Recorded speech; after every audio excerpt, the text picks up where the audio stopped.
Huwag matakot, masugatan. Ako po si Father Fiel Pareha at ito po ang ating segment, ang Daily Devotion, na kung saan tayo po ay magdarasal, magbabasa at magninilay kasama ng salita ng Diyos sa buong taon. Manalangin tayo. Sa ngalan ng Ama, ng Anak at ng Espiritu Santo. Amen. Halina, Banal na Espiritu, liwanagan mo ang aming puso at isip, nang maunawaan at may sa buhay namin ang iyong salita. Amen. Our Bible passage for today is from the Gospel of St. Luke chapter 24, verses 36 to 48, and I read it for you. While they were talking about this, Jesus himself stood among them and said to them, "Peace be with you."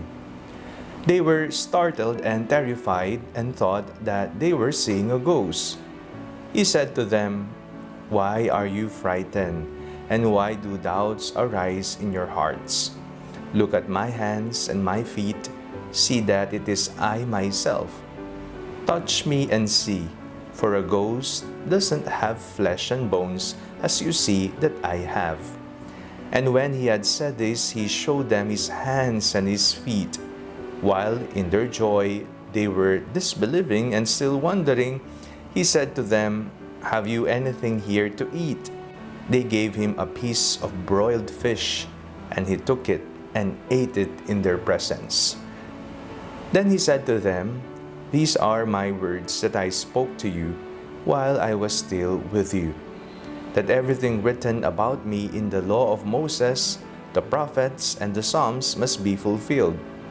Then he opened their minds to understand the scriptures, and he said to them, "Thus it is written that the Messiah is to suffer and to rise from the dead on the third day, and that repentance and forgiveness of sins is to be proclaimed in His name to all nations, beginning from Jerusalem."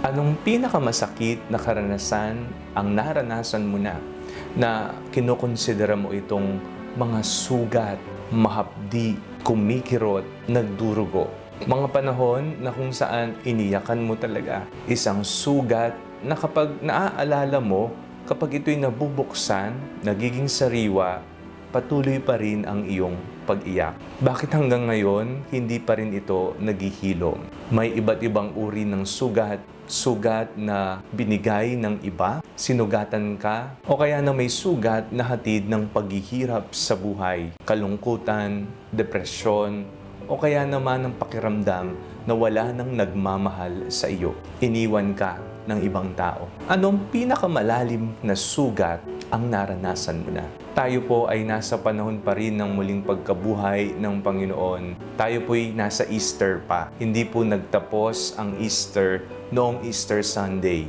Bagkus ito po'y nagsimula pa lamang nung linggo.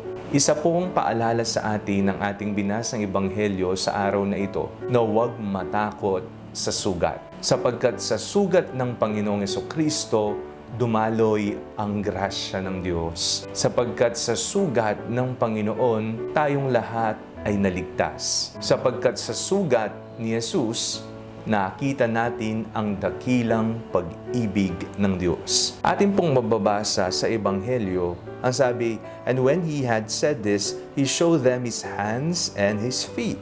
Ano ba ang meron sa mga kamay, sa mga paa ni Jesus? Hindi ho ba ang sugat, pinagpakuan ng matitigas na pako sa krus? Itong naging dahilan kung bakit tayo natubos sa ating kasalanan, at ito rin ang dakilang tanda ng kaligtasan at dakilang pagmamahal ng Panginoon sa ating lahat. Ngayon po, nagtagpo ang mga sugat. Ang sugat ni Jesus, sugat ng pagmamahal at kaligtasan, at ang sugat ng kalungkutan at pangungulila ng mga alagad. Inutusan ng Panginoong Jesucristo na bagamat sugatan ang mga alagad dahil sa kalungkutan, sa kanilang pangungulila, kala nila hindi na babalik ang Diyos, hindi na mabubuhay muli ang Panginoon. Ngayon na may sila'y inatasan upang maging lunas sa mga sugatang puso ng ibang tao. Maaring gamitin ng Diyos ang ating mga sugat. Di ho ba? May kasabihan, experience is the best teacher.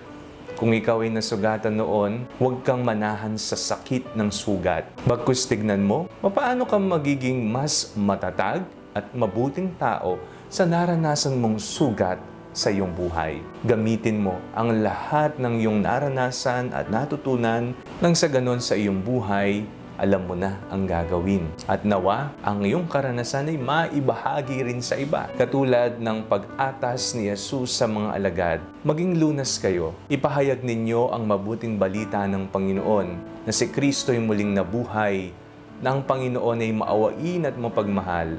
Ipangaral ang mabuting balita saan mang sulok ng mundo at bautismuhan sila sa ngalan ng Ama, Anak, at Espiritu Santo.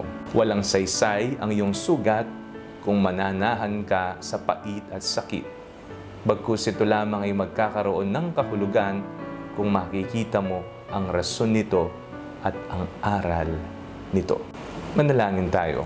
Panginoong Jesucristo, sa mga panahon na hindi na po namin kaya ang sakit ng sugat na aming naranasan sa buhay, nawa po, tulungan niyo po kami, hilumin niyo po kami, nang maging lunas kami sa mga ibang taong may sugat din. Amen.